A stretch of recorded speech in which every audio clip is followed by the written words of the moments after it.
మామిడికాయ ముక్కలు వేసుకున్నాం కదా, గరం మసాలా, ధనియా పౌడర్, ఒక 1 స్పూన్ గరం మసాలా, ఒక 1 స్పూన్ ధనియా పౌడర్,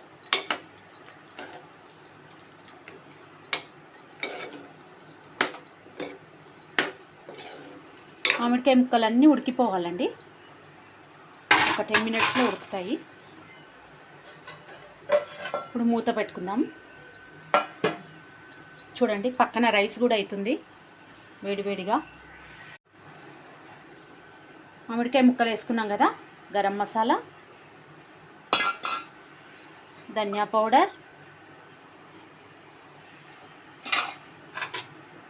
ఒక 1 స్పూన్ గరం మసాలా, ఒక 1 స్పూన్ ధనియా పౌడర్,